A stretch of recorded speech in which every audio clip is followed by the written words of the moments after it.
A gente volta a Brasília. O governo envia ao Senado a indicação para a diretoria de política monetária do Banco Central. Além de Gabriel Galípolo, foi indicado o nome para a diretoria de fiscalização do Banco Central. É isso? Catiúcia Sotomayor com as últimas informações. Catiúcia.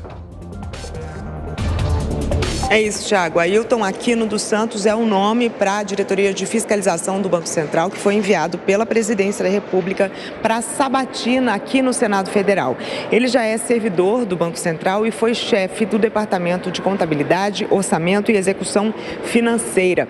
Já Gabriel Galípolo deve assumir como diretor de política monetária do Banco Central, como você disse. Ele é o atual secretário executivo no Ministério da Fazenda, é considerado o número 2 do ministro Fernando Haddad, o braço direito, então, do ministro, e um dos cotados a substituir Roberto Campos Neto na presidência do banco em 2025.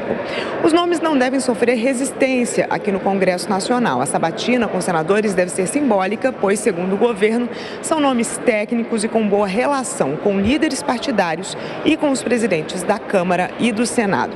Segundo Fernando Haddad, as indicações vão na direção do entrosamento das políticas fiscal e monetária, com o objetivo de fortalecer a convergência entre a Fazenda e o Banco Central e também estimular o crescimento com baixa inflação. O objetivo, então, dessa indicação seria influenciar na queda da taxa básica de juros do país, a Selic, que atualmente está em 13,75% e tem sido alvo constante de críticas do presidente Lula desde o início deste mandato.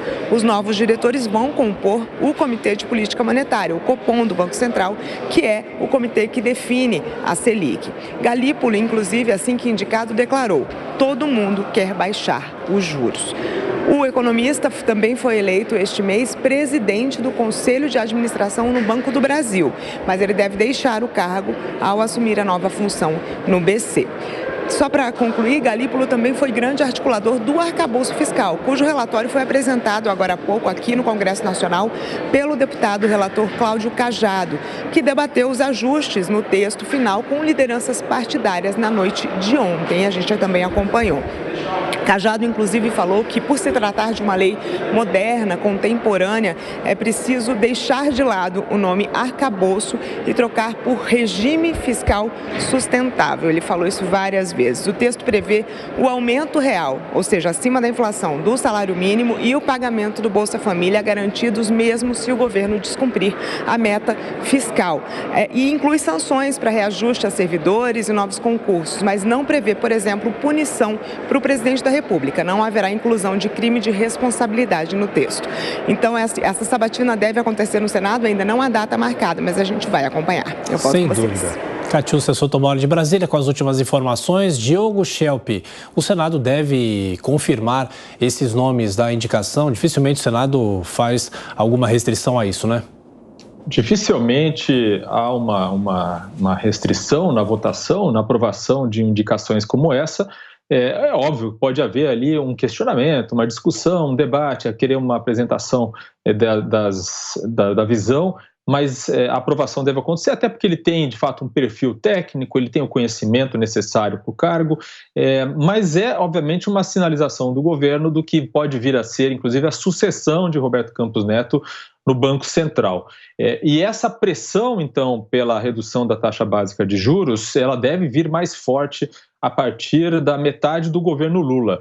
E eu gostaria de lembrar aqui um fato internacional, quer dizer, nesse fim de semana, no domingo, o presidente turco Recep Erdogan foi para o segundo turno nas eleições presidenciais, um fato inédito, e entre os outros erros que Erdogan cometeu no seu governo foi o de interferir na independência do Banco Central turco para a redução artificial das taxas básicas de juros. E o resultado foi que no ano passado a Turquia teve mais de 80% de inflação.